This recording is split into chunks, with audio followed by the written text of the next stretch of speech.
본문 말씀을 중심해서 예수를 깊이 생각하라 라는 제목의 말씀 전합니다. 다 같이 한 해 동안 우리가 마음에 새길 표이기도 한데 한번 하나님 앞에서 다시 한번 우리가 제창하십시다. 예수를 깊이 생각하라. 예수를 깊이 생각하라. 예. 그냥 생각하라는 말씀이 아닌 것입니다. 깊이 생각하라는 것입니다. 그 깊이에 오늘 더 의미가 또 한 가지 더해지는 것 같습니다. 사람도 깊이 사귀어봐야 된다 그러잖아요. 그죠? 요즘 같은 시대는 그냥 우리가 전화기에다 많이 의존을 하면서 이렇게 문명이 발달하다 보니까 웬만한 정보들을 다 손안에서 그냥 이렇게 접하지 않습니까? 그러니까 책을 읽는 사람들이 많이 없어졌다 그래요. 네. 책방이 다 지금 문을 닫고 있는 거 아시죠? 그만큼 사람들이 생각이 없어진다는 뜻입니다. 네. 그래서 아주 단편적이면서 아주 그냥 상식에 준하는 그런 지식들을 우리가 SNS를 통해서 이렇게 접하다 보니까 사람들이 깊이가 없어진다는 거예요. 사실 맞는 것 같아요. 사실 상식은 지식이 아니지 않습니까? 지식도 올바른 지식이 되려면 깊이 연구해 봐야 됩니다. 그런데 우리는 그냥 상식선에 머물러 있는 그런 경우가 많아지고 있습니다. 잘 아시겠습니다마는 미국의 석유왕으로 알려져 있는 록펠러가 본래 광산업에 투자를 했다가 망했다고 그러지 않습니까?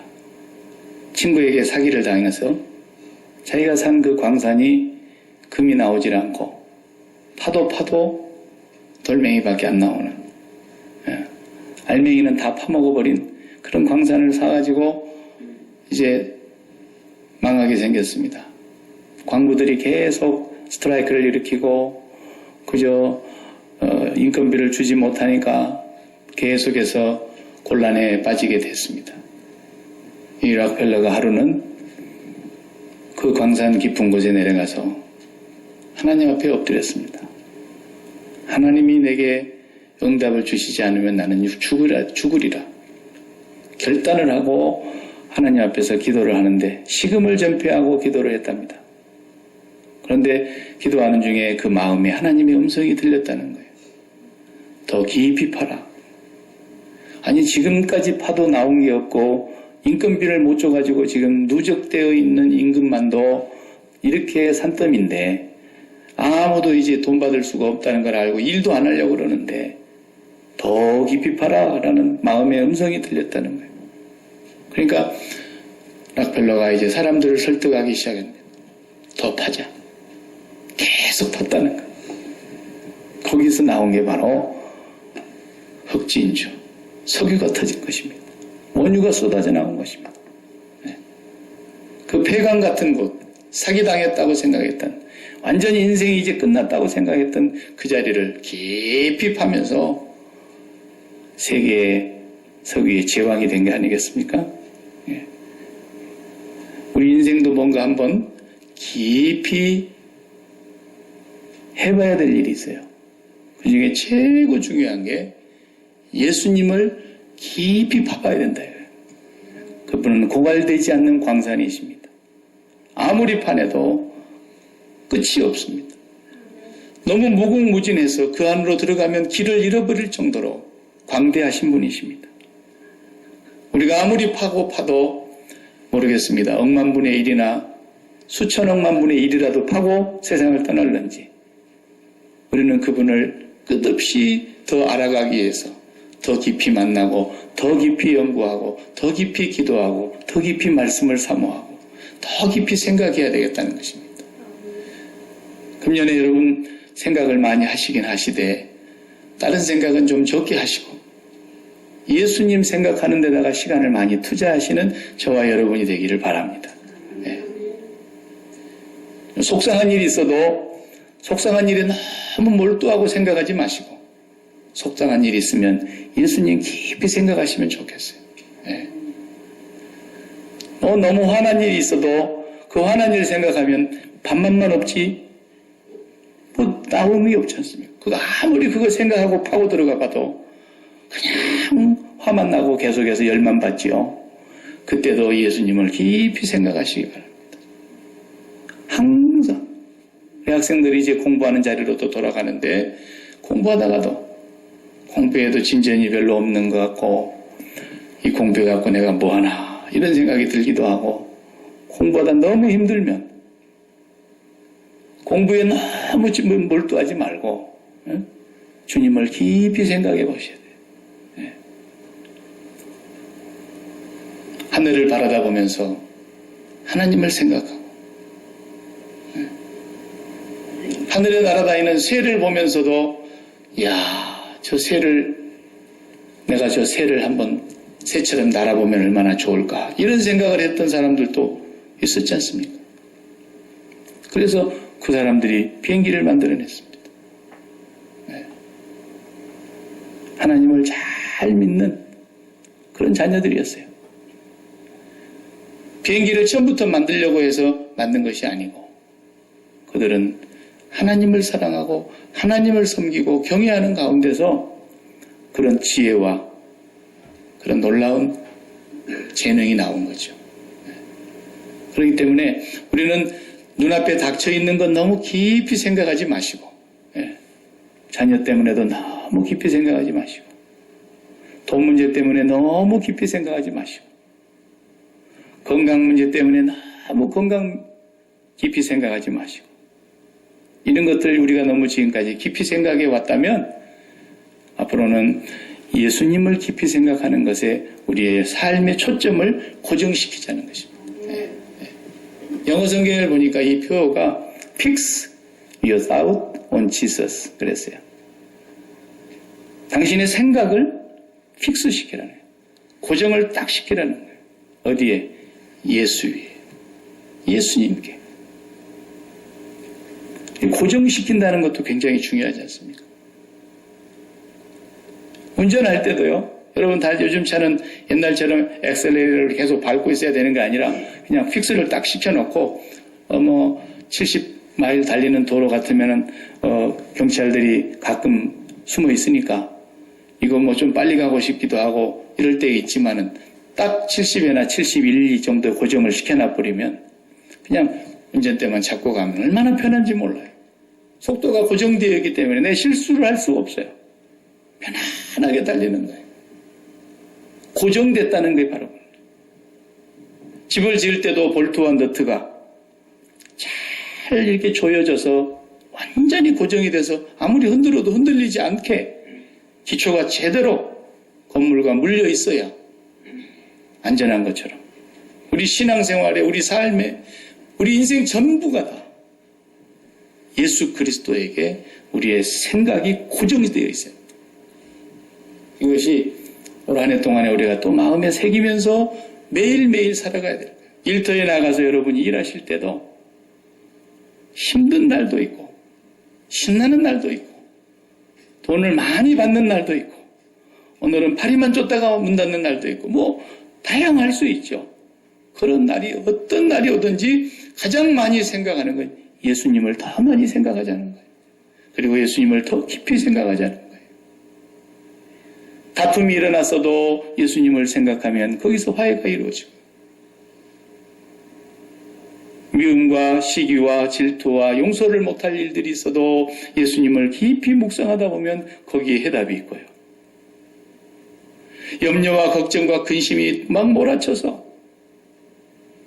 잠을 이루지 못하고 당황하고 그럴 때에도 예수님을 깊이 생각하다 보면 거기에서 하나님의 약속을 받게 되고요. 모든 해답이 거기에 있는데 우리가 뭘 더 생각하겠습니까? 예수님을 깊이 생각하는 한 해가 되기를 바랍니다. 이 히브리서의 저자는 자기도 하나님의 선민으로서 자기 하나님의 동족들에게 같은 동족들에게 이 편지를 보내면서 하나님의 거룩한 백성들아 하나님의 부르심을 받은 거룩한 우리 성도들이요, 우리의 믿는 도리이신 사도이신 예수 그리스도, 우리의 대제사장 예수 그리스도를 깊이 생각합시다.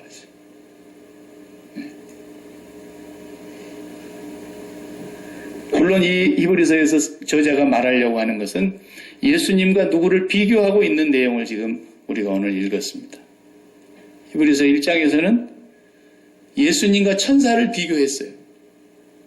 천사가 위대한 존재로 그때 당시에는 사람들이 생각을 했거든요.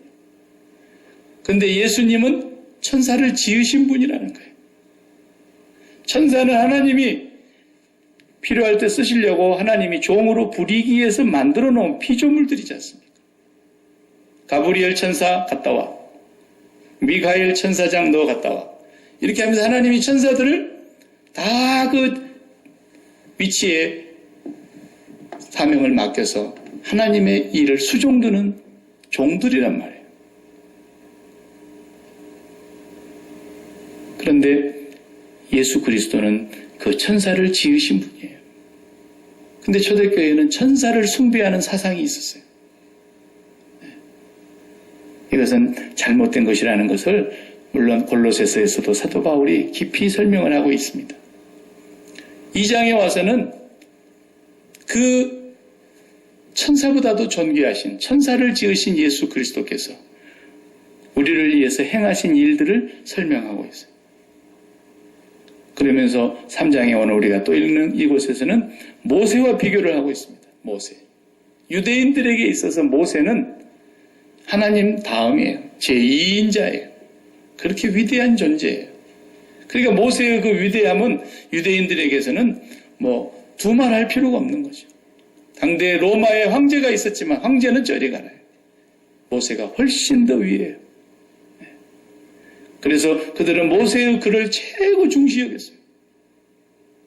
그 예수님께서 하루는 요한복음에 보면은 모세의 글을 그렇게 중요시 여기면서 모세를 최고로 믿고 있는 그 유대인들이 예수님을 받아들이지 않으니까, 얘들아, 모세가 말이야 나한테 대해서 쓴 거야 그거. 모세가 창세기부터 신명기까지 그 5권을 쓸 때에 나를 쓴 거야. 나에 대해서 쓴 거라니까.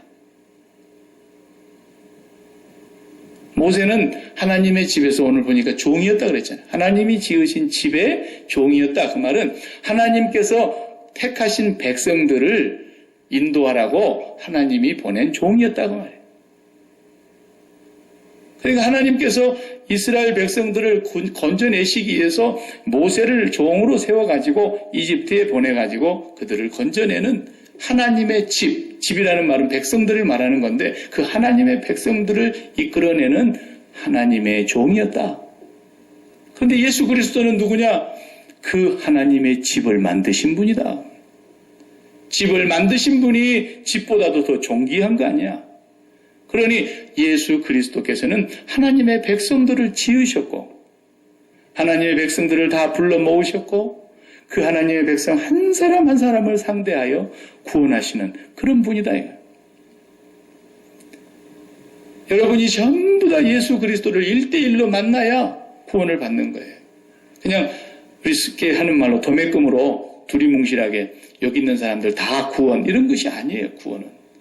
구원은 하나님이 직접 지으시고 그 사람을 불러서 죄 가운데서 건져내시고 예수 그리스도를 인격적으로 만나게 하시고 그 예수 그리스도가 10억이면 10억, 20억이면 20억 모든 사람을 1대1로 다 만나서 구원하시는 거예요. 사마리아 여인을 만나서 구원하십니다. 혈루병 여인을 만나서 구원하십니다. 죄인으로 소문난 여인을 만나서 구원하십니다. 주님은 한 사람 한 사람을 지금도 성령을 보내셔서 만나시는 거예요. 단체로 구원받는 게 아니에요. 그 예수 그리스도가 모세하고는 비교할 수 없는 분이라는 겁니다. 물론 모세도 그 백성들을 노예 생활에서 건져내신 분이죠. 맞죠? 이집트에 가서 평생 종살이를 4대째 해내려 400년 동안 해내려오는 그 동족을 이끌어내서 자유하게 해주는 일에 하나님이 쓰신 종이죠. 그런데 예수 그리스도는 그런 종이 아니고 하나님이시면서, 그는 근본 하나님이시면서 하나님과 동등되는 분인데 하나님과 동등됨을 취할 것으로 여기지 않으셨고 자기를 비워버리셨다는 거예요. 자기를 완전히 다 내어줘 버렸다는 거예요. 그리고 종의 형체를 가지셨고 사람의 모양으로 우리 가운데 오셔서 십자가에 죽으신 분이다. 뭐 하려고? 우리를 영원히 죽음에서, 저주에서 건져내시려고. 오늘 히브리서 3장을 읽었는데 2장 14절을 여러분들이 함께 보시기를 바랍니다. 2장 14절을 보시면 자녀들은 그랬습니다. 우리가 하나님의 자녀들입니다. 자녀들은 혈과 육에 속하였습니다. 그렇습니다. 우리가 바디를 갖고 있습니다. 피가 있고 살이 있습니다. 그래서 예수님도 어떻게 했다는 겁니까? 같은 모양으로 우리와 똑같이 피와 살을 지니고 우리와 함께 우리에게 오셨다는 것입니다. 그리고 뭐 하셨다는 겁니까? 죽음을 통하여 죽음의 세력을 잡은 자 마귀를 멸하셨다 그랬습니다. 주님이 죽으셨다는 것입니다. 죽음이라는 것을 통해서, 주님이 십자가에서 죽음을 통해서 지금까지 죽음을 최고의 권세로 쥐고 죽음의 칼을 휘두르며 죽음의 권세를 마음껏 가지고 휘두르던 그 마귀의 권세를 주님이 죽음을 통해서 파괴시켜버렸다는 것입니다. 그래서 그 다음 말씀을 보면은 15절에 또 죽기를 무서워함으로 한평생에 매여 종노릇하는 모든 자들을 놓아주려 하심이니 그랬습니다. 사람들이 왜 죽기를 무서워합니까? 저를 보세요. 왜 죽기를 무서워할까요? 살아있는 동안에 여러분이 갖고 있는 것을 한번 생각해 보세요. 살아있는 동안에 여러분 뭘 갖고 있습니까? 자, 이제 목숨 갖고 있습니다. 그리고 피와 살을 가지고 있는 이 몸뚱아리가 있습니다. 그리고 또 뭐가 있습니까? 이 몸뚱아리 유지하기 위해서 집도 하나 갖고 있습니다. 그리고 관리하는 데 필요한 돈도 어느 정도 갖고 있습니다. 동산과 부동산이 있고 또 결혼을 해서 살다 보니까 이제 자녀들이 생겨가지고 혈육이 생겼습니다. 가족이 만들어졌습니다. 그리고 사업을 해가지고 사업을 번창하다 보니까 재산이 증식되어서 이제는 여유가 생겼습니다. 이 모든 것들이 다 우리의 소유입니다. 그렇죠? 뭐 때문에 이것이 소유입니까? 내가 살아있기 때문에 그런 겁니다. 살아있는 동안에 이것이 다 내게 소용되는 것이고 소중한 것들이고 값진 것들이고 이것을 얻기 위해서 일생의 수고를 하고 땀을 흘리는 것입니다. 그런데 이 모든 것들이 한순간에 무용지물이 되는 것이 뭡니까? 죽음입니다. 오늘 또 죽음이 닥치면 지금까지 나와 연관되어서 붙어 있었던 것들이 다 소용없어집니다. 그러니까 사람들이 제일 무서워하는 게 뭡니까? 죽음 그 자체를 무서워하는 것이 아닙니다. 죽음은 우리가 뭔 줄도 몰라요. 죽는 줄도 모르고 그냥 죽는 거예요. 병원에 가만히 누워 계시다가 어느 날 죽는 분이 보세요. 자기가 이제 나 죽는구나 느낌은 있겠지만 죽음이 뭔 줄도 모르고 죽음으로 들어가 버리는 거예요. 죽음 자체가 무서운 게 아니라 그 죽음이 지금까지 내가 살아있는 동안에 나와 연관되어 있던 모든 것을 다 앗아가 버리는 거예요. 다 끊어버리는 거예요. 그것이 있었을 때만 난 줄 알았죠. 제가 늘 설명했지 않습니까? 그것이 있을 때 난 줄 알았던 거예요. 돈이 많이 있으니까 돈 많은 갑부인 난 줄 알았죠. 근데 죽음이 그것을 끊어내버리는 거예요. 돈 아무 소용이 없어져 버리는 거예요. 자식이 그렇게 소중하며 내가 자식을 위해서라면 내 10손가락을 다 잘라서라도 피를 흘려서라도 내가 자식을 뒷바라지해야 되겠다. 그렇게 소중한 자식일지라도 지금 내가 죽음이 닥쳐오면 자식과 나를 끊어버리는 거예요. 자식을 가지고 있는 아빠, 자식을 가지고 있는 엄마, 자녀를 가지고 있는 손주를 가지고 있는 할아버지, 할머니 다 끝나버리는 거예요. 그러나 예수님께서 오셔서 우리를 죄에서 건지셨다는 말은 무슨 말이냐면 우리가 바로 그렇게 목숨이 살아있기 때문에 나하고 붙어있는 이 모든 것들을 제일 소중히 여기는 것. 이것이 죄악이라는 거예요. 사람들은 도둑질하고 양심 속이고 어디 가서 나쁜 짓 하고 탈세하고 이런 것만 죄인 줄 아는데 그것은 어느 나라나 죄예요. 그것은 상식적인 죄예요. 그것은 사람끼리 살아가는 공동체의 질서를 유지하기 위한 윤리와 도덕이며 법이에요. 네. 그것이 죄가 아닙니다, 여러분. 진짜 죄가 뭐냐면 내 목숨이 죽으면 이 모든 소유가 다 없어지기 때문에 내 목숨 죽을까 봐서 정말 그래서 내가 이걸 꽉 붙잡고 있는 이거. 그러니까 마귀가 제일 힘있게 휘두르는 게 뭡니까? 죽음이라는 거예요, 죽음. 너 죽음 앞에서 누가 감히 고개를 쳐드냐는 거죠. 너 죽고 싶어? 그러면 어떤 분이 글을 썼는데 참 감명 깊게 제가 봤어요. 연세를 나이 많이 잡수신 장로님이신데 아이 거룩하시고 고결하게 사시는 장로님 집에 정초부터 강도가 들어오면 총을 딱 들이닥치는데 장로님께서 그냥 그대로 납작이 엎드려가지고 살려만 주시면 내 모든 걸 다 드리겠습니다. 고개도 못 쳐들고 딱 코를 땅에 쳐박고 살려만 주시면. 네. 미국 같은 데서는 영어로 또 해야지 그 한국말로 해갖고는 못 알아듣잖아요. 네. 네. Please spare my life. I give you all what I have. 그러고 있는데 가만히 엎드려갖고 있는데 눈물이 팍 쏟아지더라는 거예요. 무슨 생각이 들었는고 하니 이 말을 내가 언젠가 한번 했는데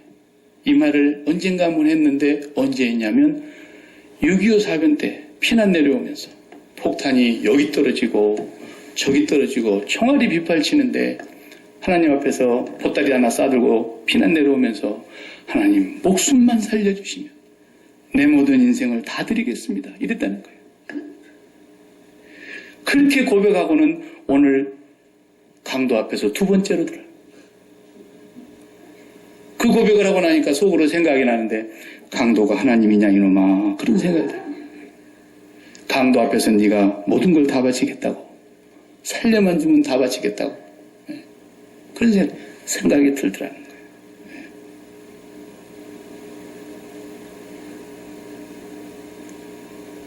우리가 이 세상에서 어떤 것을 가지고 있다 해도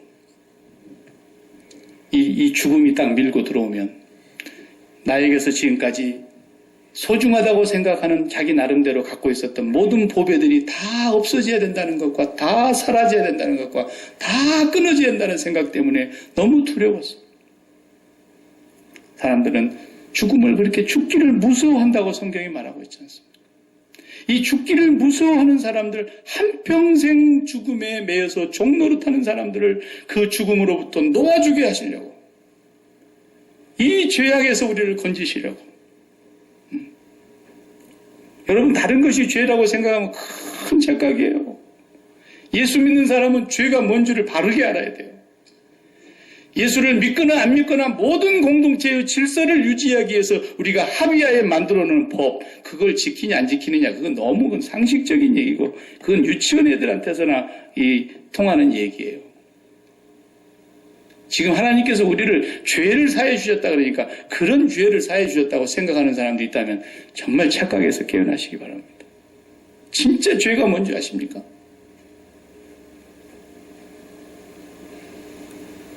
내 목숨이 붙어 있으므로 내가 놓지 않으려고 붙잡고 있는 이 모든 것. 이것이 있어야만 내가 살겠다고, 이것이 있어야만 나는 안심하겠다고, 이것이 있어야만 오라 하려도 내가 기쁘겠다고, 이것이 돼야만이 나는 이제 인생을 살맛이 나겠다고 이렇게 붙들고자 하는 모든 것들을 쥐고 있으면서 그것이 없어지면 안 되는데 그것을 없애버리려고 하는 놈이 있는데 누구냐? 마귀. 죽음으로써 끝내버리려고 하는 거예요. 그런데 우리는 그 죽음에서부터서도 자유하게 해주셨어요. 아무도 우리를 죽일 수 없는 거예요. 아무리 우리를 죽여도 우리에게서는 무것도 빼앗아갈 수가 없는 거예요. 우리는 이 세상에서 죽으면 이 세상에서 목숨 붙어 있을 때 갖고 있었던 걸 다 잃게 되지만, 그렇기 때문에 그것은 나를 나되게 만들어줄 수 없는 것들이란 말이죠. 그것이 난 줄 알고 전부 착각하고 사는 거예요. 돈 좀 지으면 그냥 그 돈 많은 나가 난 줄 알아. 그래봐 돈도 끝까지 있고 저 죽으면 아무것도 아니지. 건강 하나만 날아가 버려도 아무것도 아니에요. 모기 한 마리가 와서 물어가지고 그냥 그 모기 바이러스에 그냥 끝나버리는 사람도 있어요. 아무것도 아니에요. 진짜 나는 내 목숨을 앗아가도 내가 없어지지 아니하는 그분을 내가 붙들고 있어야 된단 말이죠. 그 예수 그리스도를, 그분을 붙들으라고. 나는 죽었다, 너희를 대신해서. 십자가에서 죽었다. 그리고 이 죽음의 권세를 내가 깨뜨려버리고 죽음의 권세를 이기고 부활했다. 그러므로 이제는 너희를 죽일 자가 없다. 이제는 너희를 하나님에서 끊어낼 자가 없다. 바로 그 예수 그리스도를 깊이 생각하고 살아가는 거예요. 이제부터 여러분의 삶이 올 한 해 동안에 목표도 있을 것이고 더 나아지기를 바라는 우리의 소망도 있을 것이고 우리 모든 삶에서 진보가 나타나는 것이 우리의 바람이기도 하고 그렇습니다. 그렇지만은 그건 우리의 소원이지만 하나님께서는 우리를 반드시 우리의 그 소원대로 인도해 주신다는 약속은 하지 않으셨습니다. 하나님은 한 가지만 약속하신 것입니다. 네가 어떤 상태에 있든지 나는 너를 떠나지 않을 것이다. 나는 너를 버리지 않을 것이다. 네가 어떤 죄를 범하는 자리에 유혹을 받아서 사탄에게 이끌려 미혹을 당한다 할지라도 나는 너를 포기하지 않을 것이다. 하나님은 절대로 우리를 놓지 않으실 거라는 것입니다. 그 약속을 믿고 우리가 가는 것입니다. 그분에게만 우리가 마음을 고정을 시켜놓고 그분을 우리가 날마다 생각하면서 살아가는 것이 그리스도인의 삶이라는 것이죠.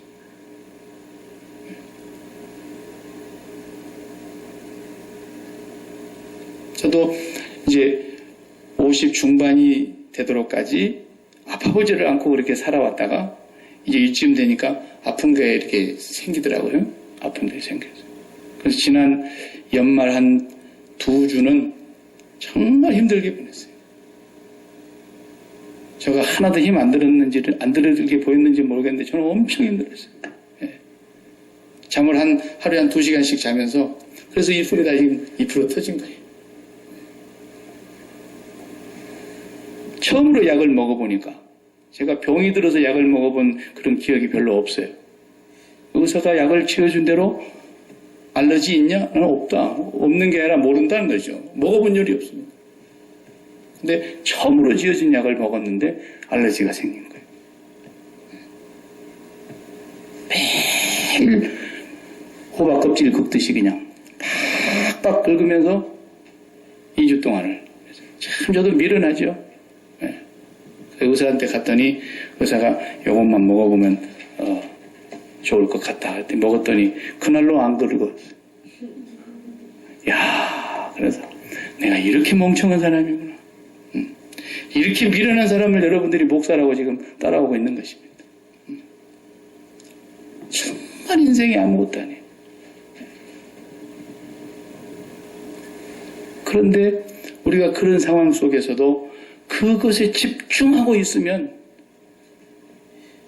하나님이 우리를 보고 뭐라 그래요? 이 미련한 인간아, 이 미련한 죄인아. 그 건강을 집중하고 있는 것이 죄라는 것을 여러분이 아셔야 돼요. 무슨 말인지 알겠어요? 예수 믿는 사람은 뭐가 죄인지를 바르게 알아야 된다니까요. 그 건강에 집중하면 그게 지금 죄 짓는 거예요. 그런데 이 세상 보세요. 텔레비전 틀어보세요. 온통 건강이에요. 온통 건강이라. 식품 판매하는 거 보세요. 온통 건강이에요. 우리는 건강해야 되는 거 귀한 겁니다. 건강 관리도 잘해야 됩니다. 그러나 건강에 집중하는 것은 하나님을 배반하는 죄악입니다. 엄청난 죄악이라는 걸 알아야 돼요.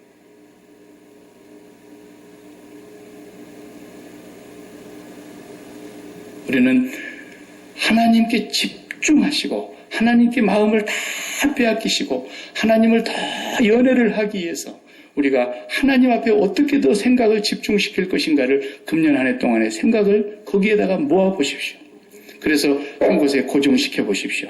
그러면 거기에 고정되는 곳에 구멍이 뻥 뚫리지 않습니까? 태양열을 돋보기에 잡아가지고 딱 집중시켜서 한 자리에 그 빛을 고정시키면 다 뚫고 다 태우고 모든 일이 벌어지지 않습니까? 그러고 나면은 건강의 문제는 이게 내 문제가 아니구나. 이게 하나님의 것이었구나. 하나님이 이것을 다 주장해 가시는 거. 돈 문제도 마찬가지. 자녀 문제도 마찬가지.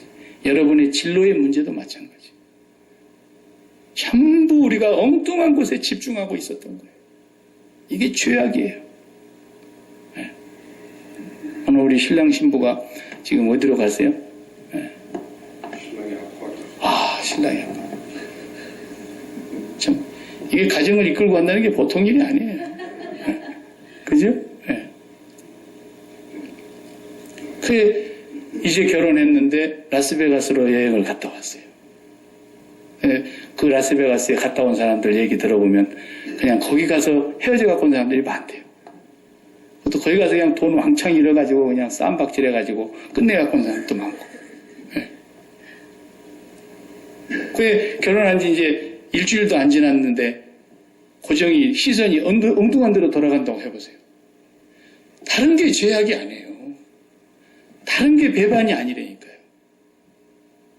부부가 쳐다볼 때도 같은 쪽으로 같은 방향으로 한 곳에 쳐다봐야 되고 눈이 딴 데로 돌아가지 않아야 되고 그런 것이 사랑 아닙니까? 우리가 딴 데 집중하고 있으면 엄청난 죄악이라는 걸 철저하게 깨닫고 이제부터서 하나님, 내가 지난주에도 쓸데없는 곳에 너무 집중을 많이 했습니다. 나의 이 죽어마땅한 죄를 용서해 주시고 내가 이제는 나를 위해서 자기를 비워버리고 나를 죽음에서 놓아 해방시켜 주시려고 오신 예수 그리스도께 내 마음을 드리고 내 생각을 고정시키고 살게 해 주십시오. 우리 기도가 바뀌어야 될 줄 믿습니다. 딴 데 쳐다보지 마시고 하나님, 그러면 하나님의 마음이 이제 이심전심이 되는 겁니다. 하나님의 마음이 내 안으로 흘러들어와서 이 한 해는 여성교회원들이 교회에서 살림을 맡아서 매년 수고를 해주시는데 누가 그것을 귀하지 않다고 말할 수 있겠습니까?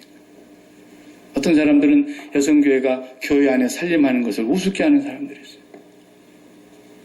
여성교회가 지금까지 살림을 맡아서 이렇게 해왔기 때문에 그래도 주일날이 되면 여러분 따뜻한 밥 먹고 교회에 오면 얼마나 행복하게 그리고 예배를 드리고 갑니까? 근데 그런 일을 하는데도 귀한 일인데도 불구하고 하다 보면은 시험이 올라갈 때도 있고 누구하고 의견이 안 맞아가지고 그냥 일하고 싶은 마음이 없어질 때도 있을 수 있고 예? 그 괜히 좋은 일 하다가 그냥 상처받는 수도 있고 그러지 않습니까? 그런데 집중하면 계속 문제가 더 커지는 거예요. 그럴 때 내가 주님을 바라보지 않고 덤볐구나. 빨리 깨닫는 거예요. 내가 주님을 생각하지 않고 그냥 소매를 걷어붙이고 덤볐구나. 주님을 생각했으면 그러지 않았을 텐데. 이렇게 되는 거예요. 부부가 다툴 수도 있지 않습니까? 그리고 말 한마디를 그냥 좀 생각해서 했더라면 그래 괜찮았을 텐데 왜 그 말 한마디를 툭 던진다는 것이 왜 친정집을 물고 들어가가지고 괜히 그냥 사람이 그렇지 않습니까? 잘못한 그 자체만 갖고 얘기를 또 해야 되는데, 왜 또 친정집에까지 당신 아버지도 그러더니 이러면서 나가면 그게 또 이제 집안 싸움이 되는 거예요. 조금 더 깊이 생각하면 그러지 않아야 되는 거죠. 부부싸움도 주님을 깊이 생각하면 다 해결점이 나오는 겁니다. 올해 우리가 이제 교회가 또 무슨 일을 하나님이 시키시면 해야 될 텐데, 그런 일을 할 때에도 다 하나님 일 하자고 한 분 아버지 앞에서 온 자식들이 모여가지고 이렇게 머리를 조아리고 맞대고 그러는데, 하나님 기쁘시게 하자고 하는 것인데, 주님을 깊이 생각하고 해야 불효파함이 안 나오고 기쁨으로 일할 수 있게 될 것입니다. 올해는 우리가 그 주제를 마음에 계속 담고, 주님, 이제 이 새해에는 내가 주님을 좀 더 많이 생각하고 깊이 생각하고 내 마음을 주님께 고정시켜 놓고 살게 해주시기 바랍니다. 기도의 제목이 되기를 간절히 바라고, 그렇게 살아가는 이 한 해가 될 때에 우리의 삶도 풍성해지고 우리 교회도 더욱더 생기가 생기고 우리가 더 하나님을 기쁘시게 할 수 있는 그런 일들이 우리 가운데서 일어나게 될 것입니다. 다 같이 기도하십시다. 하나님 감사합니다. 우리가 예수 믿는 그리스도인들인데 우리가 예수님께 생각을 너무 집중하지 못하고 세상 것들에 분주한 일들에 너무 많은 시간과 마음들을 빼앗기며 우리의 시선을 빼앗기며 살았습니다. 하나님 아버지, 우리가 많고 큰 일, 위대한 일을, 역사를 놀라게 하는 그런 일을 행하지 못할지라도 주님을 바라보는 그 일만큼은 올 한 해 동안 꼭 성공하게 하여 주시옵소서. 올 한 해 동안에 우리가 주님을 많이 생각하고 깊이 생각하고 묵상하면서 우리 주님과 더 친밀한 시간을 가질 수 있는 우리 모두가 되게 하여 주시옵시고, 주님과 더 깊은 사귐을 통해서 우리의 신앙생활이 깊어지고 우리의 영성생활이 깊어지고 우리의 체험생활이 깊어지고 우리의 모든 섬김이 성숙해지는 한 해가 되게 하여 주시옵소서. 예수 그리스도의 이름으로 기도하옵나이다. 아멘. 아멘.